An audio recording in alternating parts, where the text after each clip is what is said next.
Well, after the weekend violence in Charlottesville, several cities have decided that they, too, are going to take down their monuments to the Civil War.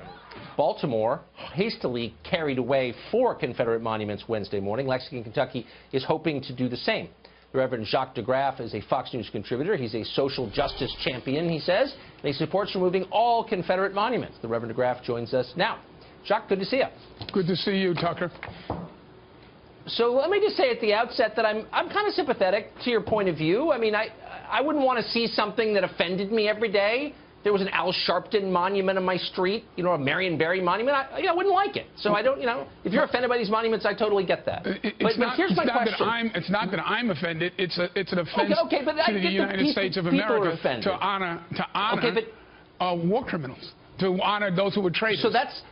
They're traitors to our country. So that's the standard. I just want to know what the... Well, they certainly were traitors to our country. They started their own country. I mean, by definition, I'm fully aware of that. And human rights violators. So the combination is there's no country on the planet, no society that would honor those people with credentials like that. Except ours, because it was a civil war. And I agree with your definition. I mean, they were traitors to America, but then they came back into America. They reintegrated into America. That was the point. The country broke.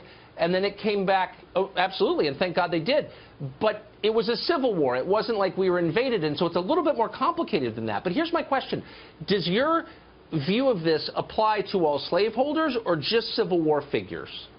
It's not just Civil War figures, but Civil War Confederate heroes and leaders are not to be honored in any shape, manner, or form as a societal imperative.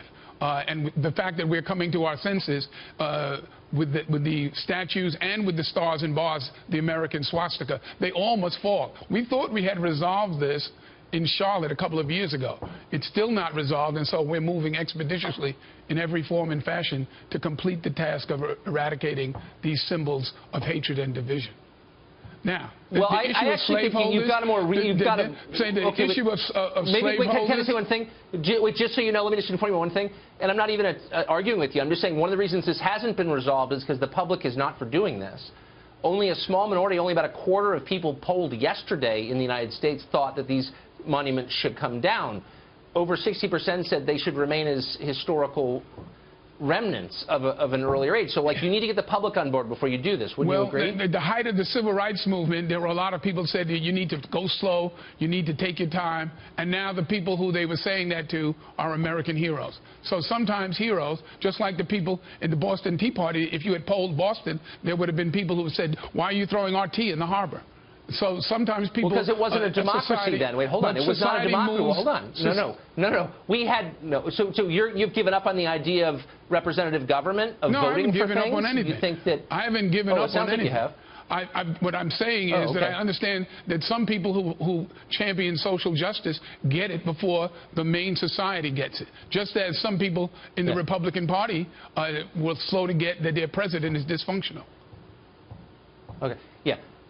Let's get back to the question of slaveholders, though, because I think this is a meaningful one. I think you make a more defensible point on the Civil War question, but what bothers me about the idea that all slaveholders need to be erased from American history is I think the issue is not being erased from history. It's being not celebrated.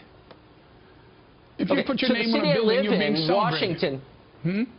Okay. Well, the city I live in is named after the founder of the country, the first president, whose plantation, which was populated by slaves, is right down the road at Mount Vernon. So, I mean, this is not a rhetorical question. That's a real question. Should we change the name of the capital of the country? What should we do about George Washington? George Washington is not like a Confederate general. George Washington is the founder of a country and put his life on the risk, put his life on the line in order to do so. He was a flawed human being, but he created a great thing. He was part of a great creation that's self-perpetuating and self-correcting. That's what the process is about. Yeah. And so the fact is that right now, we can get to George Washington in Washington, D.C., but right now we need to take care of these Confederate statues. And these let me just say, I don't want to get to Washington or Washington, D.C. I want to rewrite the history of this country. I liked where you left off the first time, which is to say he redeemed himself by his good deeds, which he did. Reverend, thanks a lot for joining us. I appreciate it. Thank you for having me.